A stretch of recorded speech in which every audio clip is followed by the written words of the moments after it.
Et c'est parti pour cette nouvelle journée de marche. On quitte le village de Tricastel. C'est le moment où nous avons une petite variante, je crois. Derecha, si.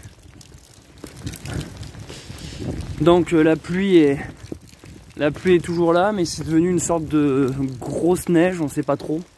C'est des grosses gouttes en gros.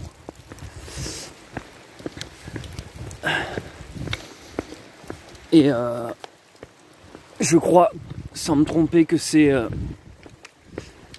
mon 60e jour de marche sur le Camino Frances.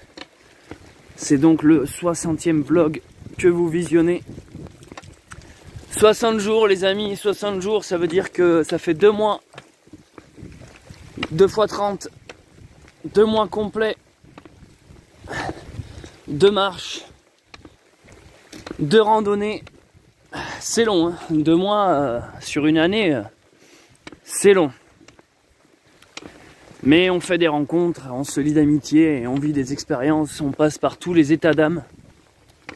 La joie, la colère, la peine, la tristesse, l'euphorie, le réconfort, la solitude. En tout cas, ce qui est cool, c'est que pour une fois, ce soir, on a déjà plus ou moins un programme. Vu que là, ça fait plusieurs fois que je termine mes journées toujours avec le même groupe de pèlerins, on va dire les amis. Dans le lot, il y a des Français, des Françaises, des Italiens, des Italiennes. Et c'est à peu près tout en fait, on est Italiens-Français. On a décidé de se retrouver tous à la ville plus loin et de se prendre tous ensemble, une sorte d'auberge un peu privée. Une sorte de logement Airbnb. Parce qu'on a vu que toute la journée, on va marcher sous la flotte. Donc on s'est dit, allez, ce soir, on se retrouve. Et en fait, on va enfin pouvoir cuisiner, c'est surtout ça. Pas manger dans un resto ou pas manger sur le pouce des sandwichs. Se cuisiner quelque chose, je crois que les Italiens veulent nous faire des pâtes. So, ça fait du bien de savoir que ce soir, on a déjà quelque chose de prévu. On sait où on termine, quoi. On n'est pas à marcher à l'aveuglette. Et entre potes, on va cuisiner, on va bien dormir, on sera au chaud. Ça fait plaisir. Allez, je vous souhaite une bonne vidéo.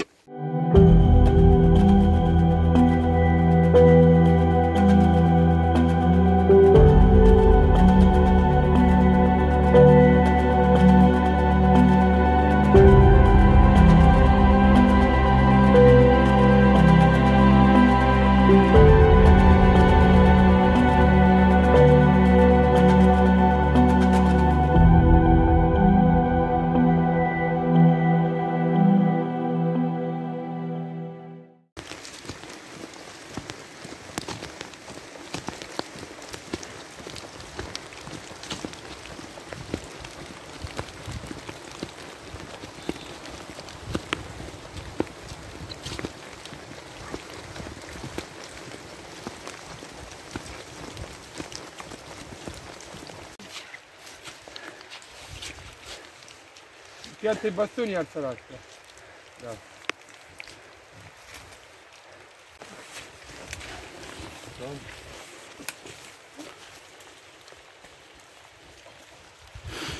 Donc là, à cause de la tempête d'hier, il y a un arbre qui est tombé sur le chemin. Donc on vient de couper à travers un champ. Je suis avec mes 3 potes italiens, ça y est, c'est officiel, hein, c'est vraiment devenu mes potes. On est tout le temps ensemble. Donc en gros, il y a un couple. C'est les deux qui ont la capuche noire. Et à côté, celle avec la capuche bleue, celle que j'avais rencontrée individuellement. Je les ai pas rencontrés en fait ensemble. J'avais d'abord rencontré le couple, après je les avais perdus, j'avais rencontré capuche bleue. Après je l'avais de nouveau perdu et je les ai retrouvés tous les 3 dans un des précédents Donativo. Donc aujourd'hui il fait frais en fait. La pluie qui nous tombe dessus, la pluie, grosse goutte de neige, elle est vraiment très fraîche. Du coup là on a sorti les moufles, les gants. Voilà, et sinon dans notre petit groupe, donc voilà, il y a les 3 Italiens et il y a 2 Françaises qui sont un peu plus loin. C'est globalement les gens avec qui je suis depuis plusieurs jours et ça fait vraiment plaisir.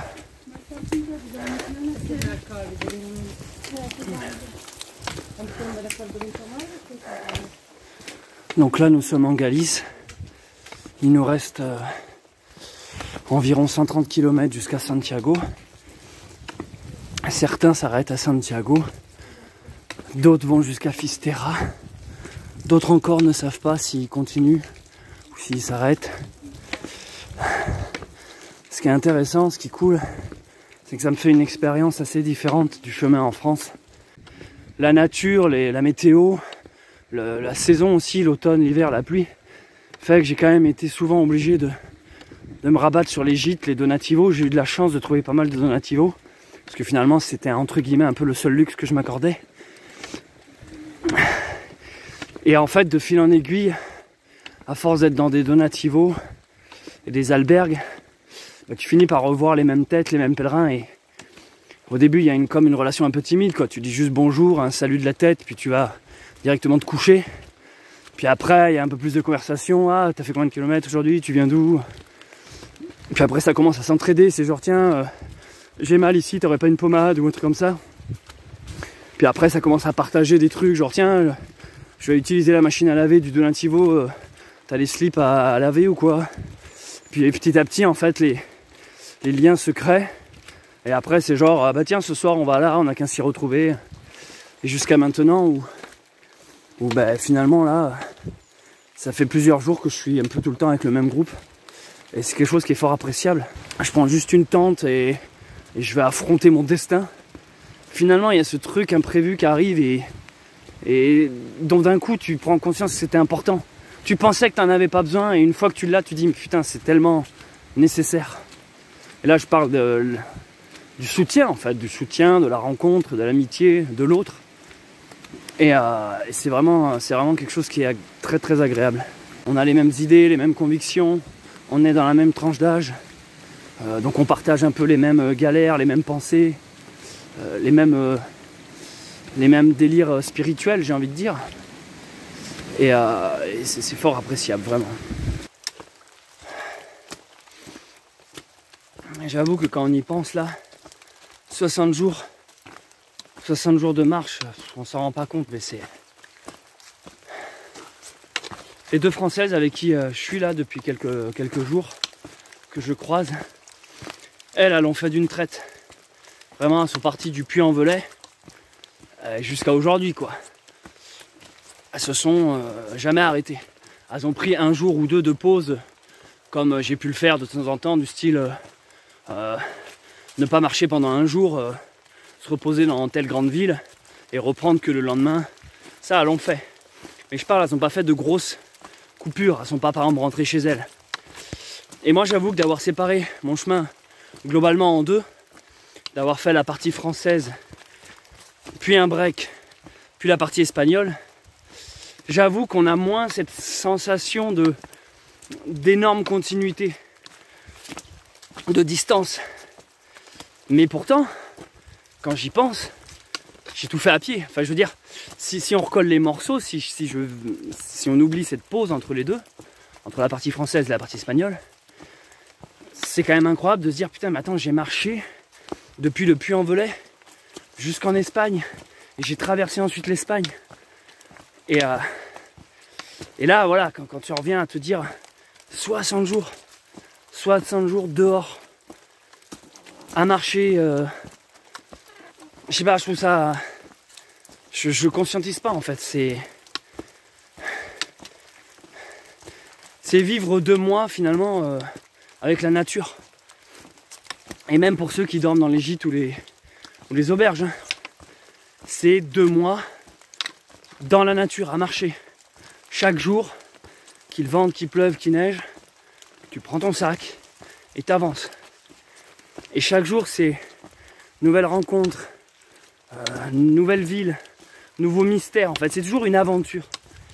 En fait, malgré le côté répétitif de la marche, un pied devant l'autre, allez, une jambe après l'autre, tic, tac. Malgré ce côté répétitif, en fait, c'est jamais pareil.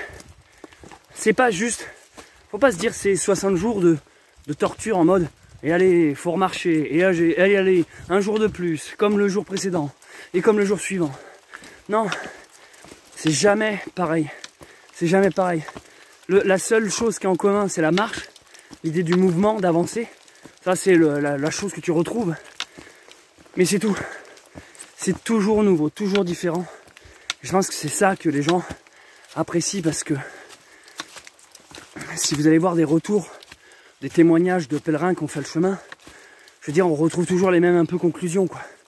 C'est toujours belle rencontre, génial, je me suis trouvé, je me suis enfin reconnecté, j'ai pu décrocher. C'est toujours... On sent en fait les gens ont un besoin cruel dans leur vie de nouveautés, de découvertes, de dépassement de soi, d'aventure. Ils ont besoin de casser la monotonie. J'en ai déjà parlé dans un de ces vlogs, donc je vais pas remettre le sujet en avant. Mais en gros, c'est ça. C'est la sédentarisation s'oppose au nomadisme. Et je pense que c'est dans notre nature d'être des êtres en mouvement, comme des animaux finalement. Et non pas de croûter, de devenir obèse sur un canapé ou derrière un écran. Je pense que ça fait partie des choses qui, en fait, quand on le fait, quand tu te mets à bouger, que tu vas dehors, même si au début il y a le truc de l'effort où tu dis oh flemme, en fait une fois que tu le fais, ça te semble tellement évident, tu dis mais oui, en fait c'est là où je dois être. Je pense que c'est ça la révélation que beaucoup de gens ont sur Saint-Jacques, c'est ce truc de constater qu'en fait ils ne s'écoutaient pas et que pour une fois ils sont alignés avec eux-mêmes et ça leur fait du bien. Je pense que beaucoup de gens qui regardent ces vlogs voient simplement ça comme une petite série divertissante. On va regarder Céleste aujourd'hui, est-ce qu'il pète un câble ou est-ce qu'il est calme? Je pense que pour beaucoup, du coup, cette aventure-là, c'est la petite série du soir, vous regardez un nouvel épisode. Tiens, comment Céleste va aujourd'hui? Est-ce qu'il est content? Est-ce qu'il est énervé?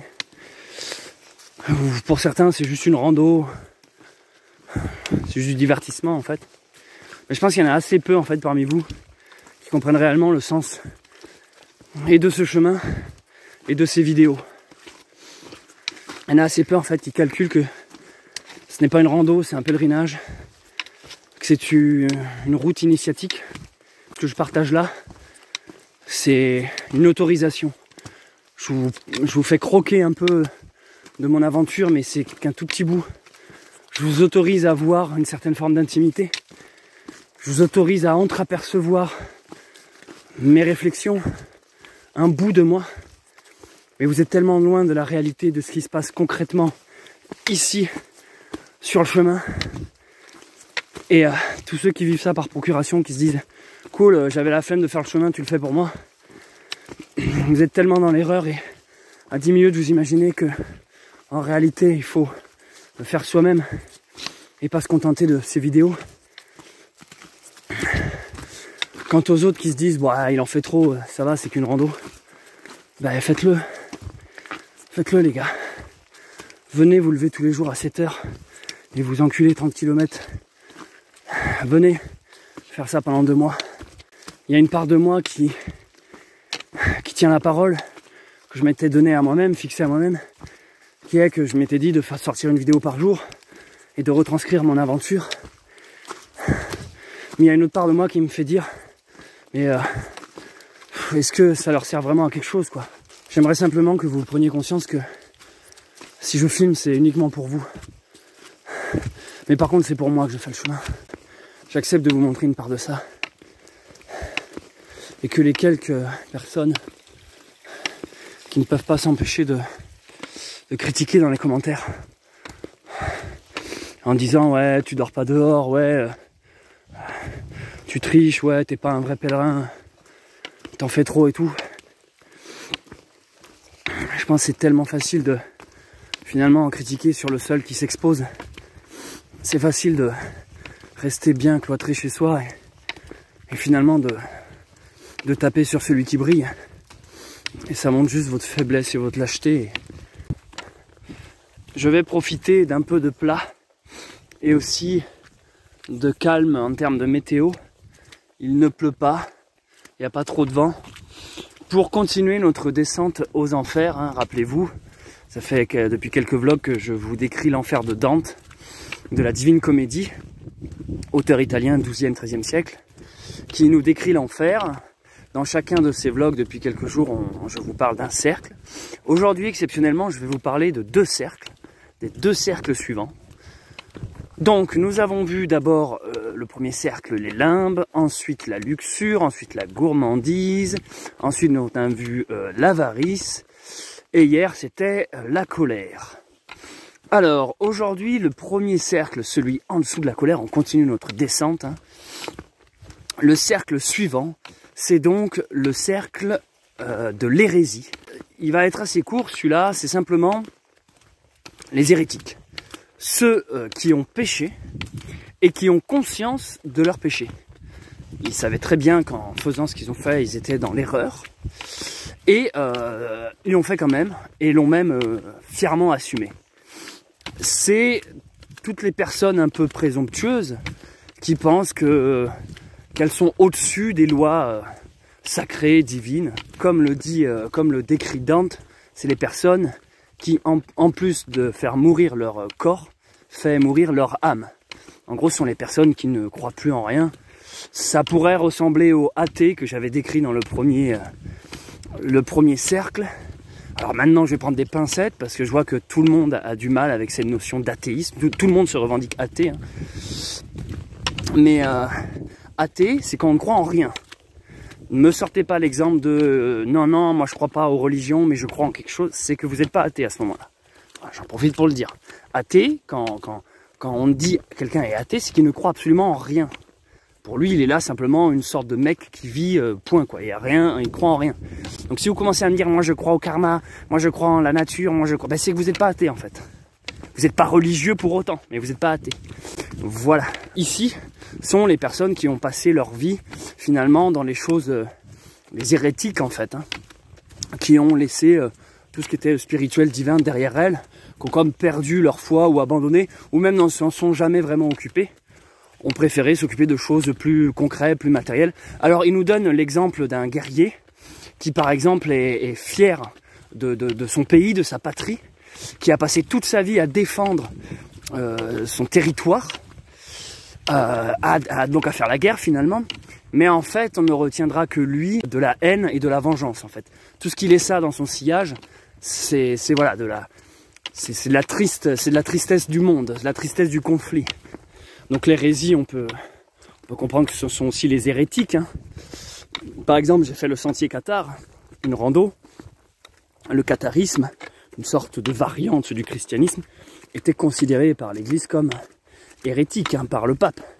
Donc là, j'en ai fait 12 ou 13 vidéos là-dessus. C'est une randonnée hein, que j'ai fait cet été. Je vous mets le lien dans la description si vous voulez aller la voir.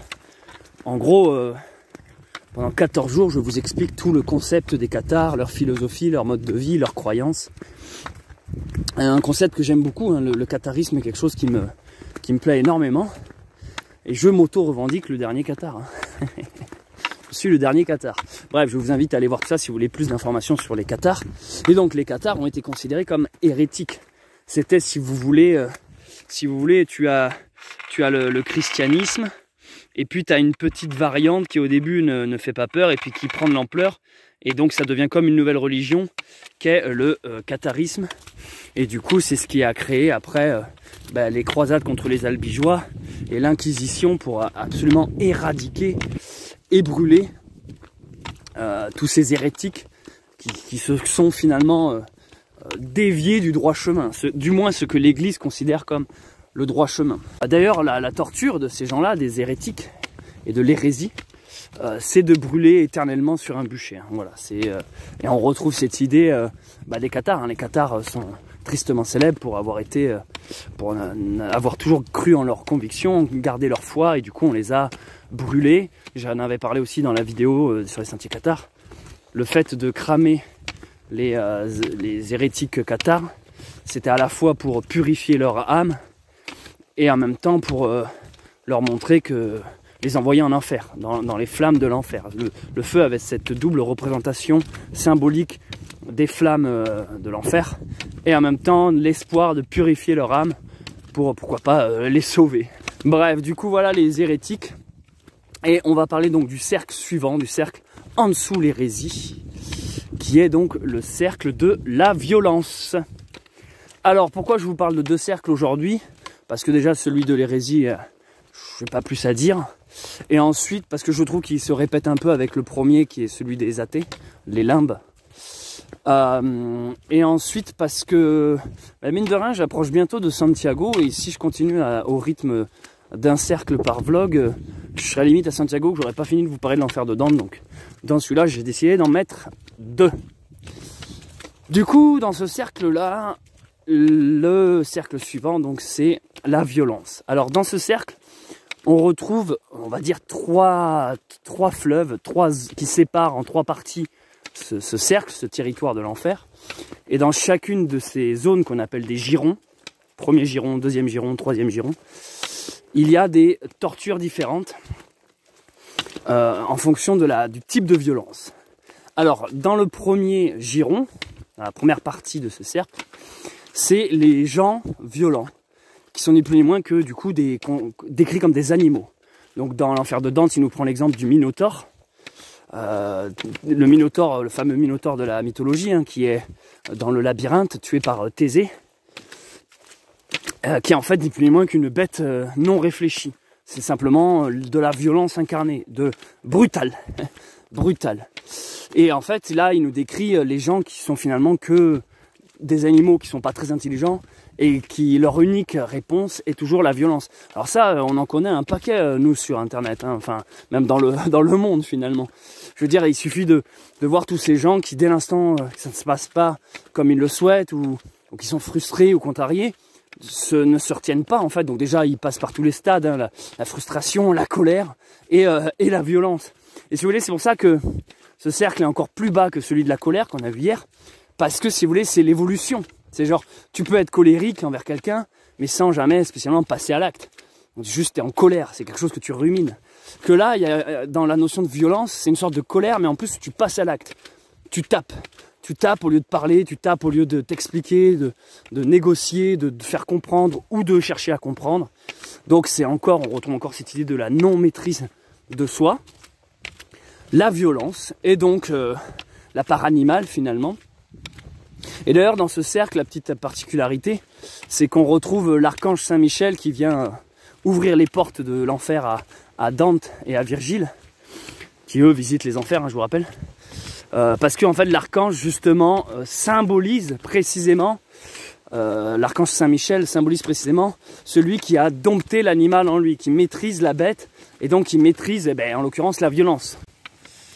La violence, en plus il y en a qui y prennent goût, il y en a qui c'est devenu leur unique moyen de communication et de partage. C'est-à-dire que le seul moment dans leur vie où ils sont généreux, c'est pour distribuer des coups de poing aux voisins. C'est, je sais pas, vous pouvez prendre l'exemple de toutes les racailles qui ne connaissent que ce mode de dialogue en fait. C'est-à-dire qu'ils sont tout le temps dans l'agressivité et si tu oses émettre une répartie, l'étape d'après c'est directement la violence. C'est un peu ça en fait, c'est ce truc où finalement très primal, où on voit qu'il manque des QI et qu'il y a une notion de neurones en moins. C'est ce truc là qui est jugé comme très mauvais. La violence. Alors, je vous ai décrit là la première partie de ce cercle, hein, parce que ce cercle est en 3 parties. Donc là, c'était la violence envers les autres. Dans le deuxième, pas deuxième cercle, mais deuxième giron, deuxième partie, nous avons la violence envers soi-même. Les gens qui ne s'aiment pas, qui s'auto-détruisent et qui, hélas, malheureusement, se suicident. Et oui, c'est un thème, c'est un sujet délicat, mais la violence envers soi-même existe et c'est quelque chose qui est, vous l'avez compris, puni. Alors ici les gens, dans leur torture, leur supplice dans cette partie de l'enfer, c'est d'être transformés en arbre tout simplement, immobile, en arbre pas en bonne santé, en arbre sec et vieillissant, et des harpies viennent les déchirer en permanence, déchirer les arbres que vous êtes devenus. Pourquoi le suicide et la violence vers soi-même est mal vu? C'est parce qu'en fait il y a comme un abandon de vouloir tenter de se sauver, de vouloir sauver son âme et son corps. Il y a vraiment quelque chose de punitif, c'est quand il y a cette forme d'abandon. On baisse les bras, on se dit « je n'en peux plus, c'est trop dur pour moi, je ne m'aime pas » ou « je me suicide ». Bon, je sais que c'est des sujets délicats. Quand on va vraiment très mal et qu'on qu'on n'arrive pas à voir le bout du tunnel et qu'on a l'impression de tomber dans un gouffre, des fois le suicide nous semble être l'ultime solution.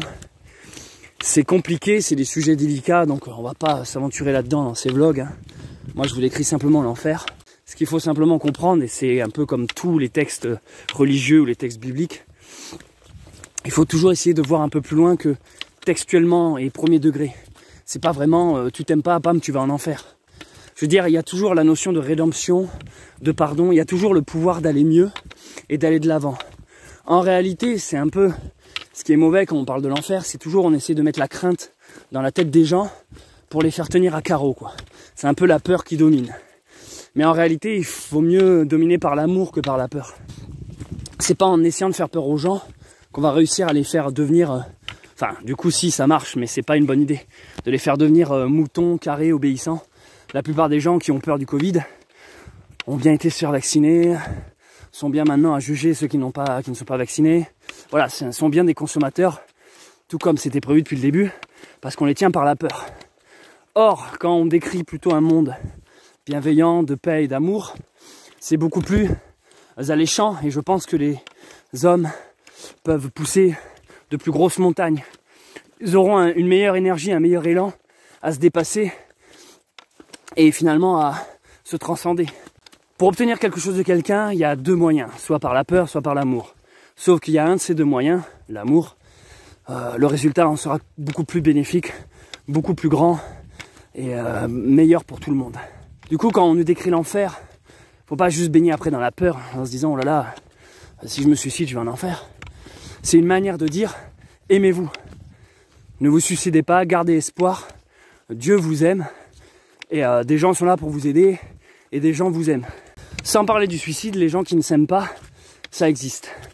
Ça existe et ça renvoie à tous les cercles qu'on a vus précédemment.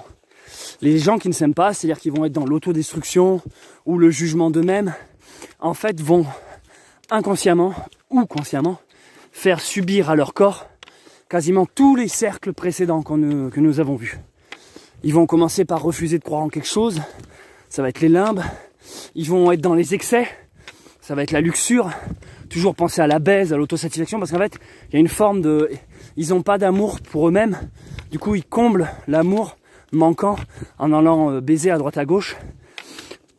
La luxure, donc ça va être ensuite la gourmandise, vu qu'ils se détestent et qu'ils se trouvent laids, ils vont s'empiffrer, c'est la seule chose qu'il leur reste à faire, devenir gros, obèse, gourmand, picolé, excès, drogue, aucune maîtrise. Ça va être l'avarice, ils vont accumuler pour eux parce que ils ne s'aiment tellement pas, ils se détestent, que du coup ils comblent leur amour pour eux-mêmes qui leur manque dans des objets, dans du matérialisme. Ça va être des gens colériques, parce que pareil, quand tu es bien avec toi-même, aucune raison d'être colérique. Ça va être des gens hérétiques, parce que pour eux, la foi, la croyance, les religions, tout ça c'est de la merde. Et ça va être des gens violents. Violents envers les autres et violents envers eux-mêmes. J'espère que ça vous plaît les décors là. Puis tout à l'heure je fais un plan séquence, un plan sans coupure. Et je vous épargne ma tête en gros plan en mode selfie. Allez, on continue. Après avoir vu donc toujours dans ce cercle de la violence envers les autres et puis la violence envers soi-même, il y a une dernière partie dans ce cercle, c'est la violence envers la religion, le sacré, le divin. C'est ce qu'on appelle plus communément le blasphème. Ça va être les gens qui vont être haineux envers leur propre religion, envers la religion des autres. Ça va être les gens qui vont pas aimer la nature aussi. Il n'est pas spécialement que parler de religion ou de Dieu. Ça va être aussi les gens qui ne respectent pas la nature, les arbres, la vie de manière générale. C'est-à-dire qu'ils vont manger sans conscientiser que c'est un animal qui est mort pour les nourrir. C'est les gens voilà, qui vont jamais se poser des questions sur le vivant, le sacré, le divin, la nature, les énergies. Donc vous voyez là tous les athées qui me disent ah, moi je suis athée mais je crois en quelque chose, mais c'est des trucs que je crois mais c'est pas Dieu. Ben en fait vous voyez ça vous concerne parce que justement ça parle de ça. Ça parle des gens qui ne croient vraiment en rien. Même pas en la nature, même pas au karma, aux étoiles, à la lumière, aux anges gardiens, mettez le mot que vous voulez là-dessus. c'est aux gens qui à aucun moment croient en quelque chose et du coup sont même violents envers ça. Voilà, parce que là on parle de violence et pas de croyance, pas juste de croyance. Là on parle vraiment des gens qui sont que ça énerve quoi. C'est genre tu vas lui dire bonjour, je suis croyant, ça l'agace quoi. C'est genre il va te répondre ah bon t'as des amis imaginaires, je ne comprends pas, je vois pas pourquoi t'as besoin d'amis imaginaires, moi ça va très bien tout seul. Ces gens qui ont cette genre de violence là, bon bah ils ont leur petit cercle bien au chaud, hein, c'est le cas de le dire, qui leur est réservé. Leur est réservé en enfer. Voilà les amis, les différents cercles qu'on a pu voir aujourd'hui. C'est chez toi ici, Pépère?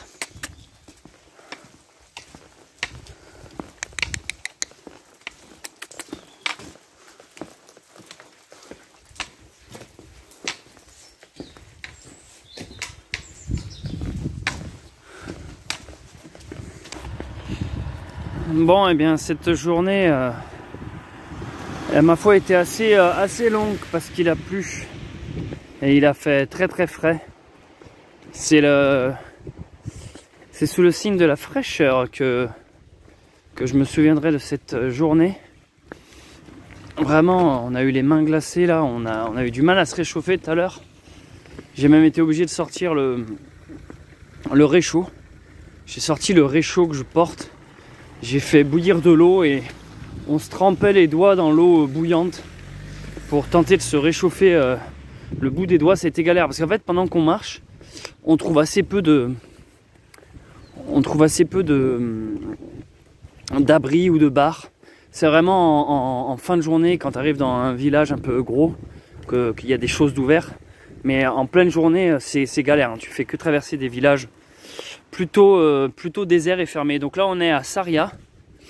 On est à Sarria, c'est ce qu'on s'était fixé aujourd'hui comme objectif. On est toujours en train de suivre le chemin. Et là on cherche surtout les autres amis pèlerins qu'on va retrouver. Et ensuite on va bien se reposer. Et on a oublié de manger aussi. Ça fait plusieurs jours maintenant que on ne mange plus le midi. On saute carrément le repas. On déjeune bien le matin. Le petit déj, on se nourrit bien. Après on marche toute la journée sans rien manger. Et après le soir on mange forcément vers 17-18 h. On a un gros appétit. Et on mange. Voilà. Donc là maintenant on fait du jeûne intermittent. Je vous avais dit hein, que j'avais pas gros appétit. Mais là on en est au stade où on mange carrément plus. Bon en tout cas ça fait plaisir d'arriver. Parce que là les journées, je trouve qu'elles commencent à être bien difficiles.